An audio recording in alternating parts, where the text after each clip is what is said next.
नमस्कार साथियों, आज का मेरा ये वीडियो उत्तर प्रदेश के सभी पेरेंट्स के लिए है जिसके घर में बेटी है।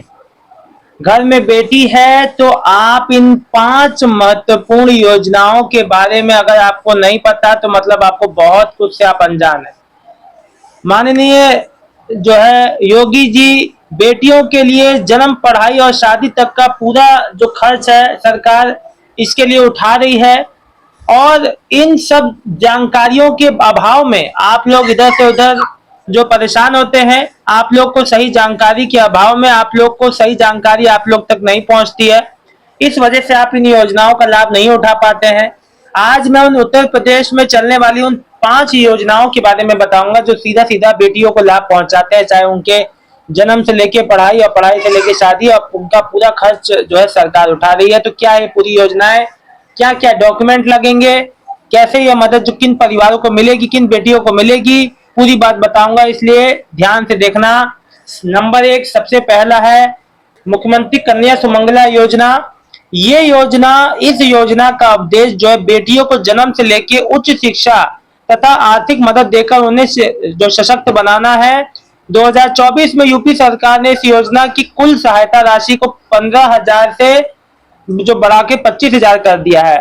तो बेटी को अब बैंक खाते में जो है जो 15,000 की जगह 25,000 ट्रांसफर हो गया, मतलब कि 10,000 रुपये बढ़ा दिए गए हैं।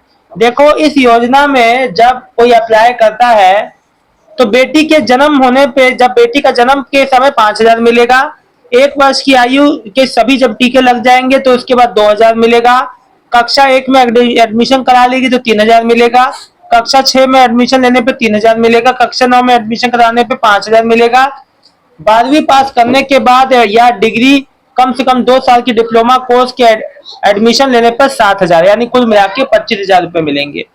ठीक, इसमें जो कन्या सुमंगला योजना में जो डॉक्यूमेंट चाहिए वो क्या क्या है मैं आपको बता दूं। देखिए, कन्या सुमंगला योजना में राशन कार्ड जिसमें बेटी का भी नाम हो, परिवार का आय प्रमाण पत्र, जो मैं कह रहा हूँ एकदम तैयार रखो।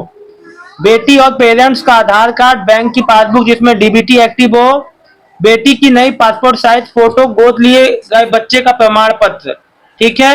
अब जो दूसरी योजना के बारे में मैं बात करने वाला हूं वो है सुकन्या समृद्धि। ये तो आपने जो है कन्या सुमंगला योजना के बारे में जान लिया। आप जाके जो है अप्लाई कर सकते हैं कन्या सुमंगला योजना के। उस पे आपको जन सेवा केंद्र पे जाएंगे, आपको आराम से अप्लाई कर पाएंगे, डॉक्यूमेंट साथ में ले जाइएगा। अब देखो सुकन्या समृद्धि योजना दूसरा, इसमें देखो सुकन्या समृद्धि योजना का खाता 10 साल से कम उम्र की बेटी के नाम पर खुलवाया जाता है। इसमें एक परिवार अधिकतम 2 बेटियों के नाम पे खाता खोल सकता है। हालांकि जुड़वा या एक साथ जो 3 बेटी होने जैसी विशेष स्थिति में नियम अलग हो जाते हैं। खाता बेटी के माता पिता या कानूनी अभिभावक ही खुलवा सकते हैं। निवेश सीमा इसमें एक वित्त वर्ष में 250 से और जो है अधिकतम 1.5 लाख तक जो जमा किए जा सकते हैं। इसमें ब्याज दर जो रहेगी, सरकार योजना पर सरकार 8.2% का सालाना ब्याज की दर दे रही है। ब्याज दरें हर तिमाही जो बदल सकती हैं। और इसमें छूट क्या मिलेगी, टैक्स में छूट मिलेगी। इसमें जमा की जाने वाली राशि, मिलने वाला ब्याज और मैच्योरिटी अमाउंट का इनकम टैक्स की धारा 80C के तहत ओल्ड टैक्स रिजीम में पूरी छूट मिलती है। और देखो मैच्योरिटी, यह खाता 21 वर्ष पूरे होने पर मैच्योर होता है, लेकिन बेटी की 18 वर्ष की आयु पार करने पे उच्च शिक्षा के लिए 50% तक राशि निकाली जा सकती है। अकाउंट होल्डर की मृत्यु जैसे विशिष्ट शर्तों के तहत मैच्योरिटी तिथि से पहले अकाउंट बंद किया जा सकता है। अब देखो सुकन्या समृद्धि योजना में आपको पेरेंट्स का आधार कार्ड, वोटर आईडी, बिजली का बिल, रेंट एग्रीमेंट, बेटी का बर्थ सर्टिफिकेट, बेटी और पेरेंट्स के पासपोर्ट साइज का फोटो, बैंक पोस्ट ऑफिस के मुताबिक केवाईसी डॉक्यूमेंट सब जो है आपके पास होने चाहिए। फिर तीसरा है सामूहिक विवाह योजना, मुख्यमंत्री सामूहिक विवाह योजना। इस योजना में आर्थिक रूप से कमजोर परिवारों की बेटियों की शादी में सहायता की जाती है। योजना के तहत विभाग योजना के तहत विधवा तलाकशुदा महिलाओं के दोबारा विवाह के लिए आर्थिक मदद दी जाती है। इस योजना के तहत हर जोड़े की शादी पर यूपी सरकार 1 लाख खर्च करती है। 60,000 सीधे दुल्हन के बैंक खाते में भेजे जाते हैं। 25,000 शादी में उपहार जैसे कपड़े, बर्तन, अन्य जरूरी सामान के लिए दिए जाते हैं। 15,000 रुपए जोड़ा, टेंट, भोजन, पंडाल, बिजली, पेयजल और शादी के आयोजन पर खर्च किए जाते हैं। कुल मिला के 1 लाख। योजना का लाभ लेने के लिए लड़की की आयु कम से कम 18 वर्ष और लड़की की उम्र 21 वर्ष होनी चाहिए। अनुसूचित जाति एससी, अनुसूचित जनजाति एसटी, अन्य पिछड़ा वर्ग, सामान्य और जो अल्पसंख्यक है, सभी वर्ग के परिवारों आवेदन कर सकते हैं। परिवार की सालाना आय 3 लाख या उससे ऊपर, उससे कम होनी चाहिए। आवेदन करने वाला यूपी की मूल निवासी होनी चाहिए।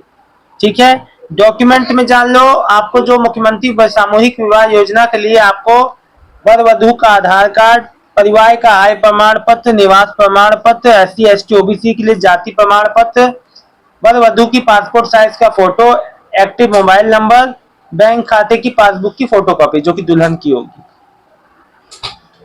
वधु की मतलब। अब देखो ये तीसरी योजना तो हो गई। चौथी और जो महत्वपूर्ण योजना है वो है उत्तर प्रदेश रानी लक्ष्मीबाई महिला एवं बाल सम्मान कोष योजना। इस योजना में गंभीर हिंसा की शिकार बेटियां और महिलाओं को तुरंत इलाज और आर्थिक मदद मिलती है। पीड़ित बालिकाओं को अपराध की गंभीरता के आधार पर 1 लाख से 10 लाख तक की सहायता दी जाती है। सरकारी या अनुबंधित अस्पतालों में पूरी तरह मुफ्त इलाज होता है। जरूरत पड़ने पर उनके रहने, पढ़ाई, इलाज और दोबारा सामान्य जिंदगी शुरू करने के लिए सरकार मदद करती है। अगर पीड़िता के छोटे बच्चे हैं तो उनकी पढ़ाई, पालन पोषण के लिए भी आर्थिक सहायता और मदद दी जाती है। देखिए इसमें डॉक्यूमेंट क्या क्या लगेंगे। रानी लक्ष्मीबाई महिला सम्मान कोष में ऐसा क्या क्या डॉक्यूमेंट लगता है। देखो, डीएम ऑफिस जाकर आवेदन करना पड़ेगा। महिला कल्याण विभाग में आवेदन जमा करें, आवेदन जो है। और फिर जो आपका देखो ये ऑनलाइन और जो ऑफलाइन की जो में प्रक्रिया देखो, उत्तर प्रदेश रानी लक्ष्मीबाई महिला एवं बाल सम्मान कोष योजना में ऑनलाइन ऑफलाइन 2 माध्यम है। डीएम ऑफिस जाकर आवेदन करो, महिला कल्याण विभाग में आवेदन जमा करो, जिला जो प्रोबेशन अधिकारी डीपीओ से भी वहां पे संबंधित जो है आपको जो है जानकारी हो जाएगी। ऑनलाइन में आपको जो वेबसाइट में आपको नीचे दे रहा हूं उस पर अप्लाई कर सकते हो। ठीक है ना। और आपका मोबाइल नंबर न्यू रजिस्ट्रेशन करें, घटना, एफआईआर, पर्सनल और बैंक डिटेल भरें, सारे डॉक्यूमेंट, मेडिकल रिपोर्ट सब जमा करें, आपका काम हो जाएगा। ठीक है। अब देखो जो 5वीं योजना है वो है आपकी बेटी बचाओ बेटी पढ़ाओ। इस योजना में लड़कियों के लिए मुफ्त बैग, यूनिफॉर्म, स्टेशनरी दी जाती है। स्कूल ड्रॉप आउट को रोकने के लिए अभियान चलाने और लड़के लड़की का लिंग अनुपात सुधारने के लिए काम जो किए जाते हैं। बेटियों को कस्तूरबा गांधी बालिका विद्यालय के जरिए मुफ्त आवासीय शिक्षा भी दी जाती है। अब देखो इसमें मैं आपको बता दूं कि जो ये वाली योजना है इसमें एडमिशन जो होता है कौन करा सकता है, एससी एसटी ओबीसी अल्पसंख्यक। 75% जो सीटें इन्हीं के लिए होती हैं, है ना। और मैं आपको बता दूं इसमें जो एडमिशन मई जून में शुरू होता है। केजीबीपी स्कूल या बीएसए ऑफिस में मुफ्त फॉर्म लेके जमा कर सकते हैं। ठीक है, बीएसए ऑफिस में से आपको फॉर्म मिल जाएगा, आप वहीं से जमा कर सकते हैं। ठीक है, तो ये कस्तूरबा बालिका विद्यालय में एडमिशन ऐसे मिलता है आपको। ठीक है ना, मैंने आपको सारी बातें बता दी।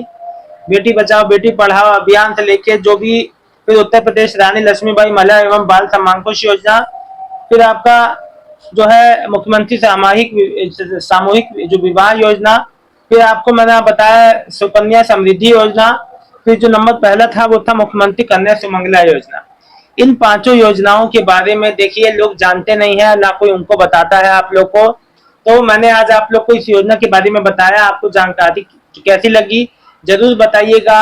अपनी बेटियों को और सभी की बेटियों को जागरूक करें, इस योजना के लिए अप्लाई करें और इस जानकारी को शेयर कर दीजिएगा। बहुत बहुत धन्यवाद आप सभी का। मेरा काम है आप लोग को सरकारी योजना संबंधित जागरूक करता रहूं ताकि आप लोग कोई लाभ से वंचित ना हो। बहुत बहुत धन्यवाद आप सभी का। उत्तर प्रदेश के सभी पेरेंट्स के लिए बहुत बहुत धन्यवाद करता हूँ। माननीय मुख्यमंत्री जी का भी धन्यवाद करता हूँ, योगी जी का, जिन्होंने बेटियों के लिए इतना सोच रहे हैं। तो आप लोग किस बात के लिए सोच रहे हैं, जल्द से जल्द अप्लाई करें, अपनी बेटियों को लाभ दिलवाएं। बहुत बहुत धन्यवाद आप सबका।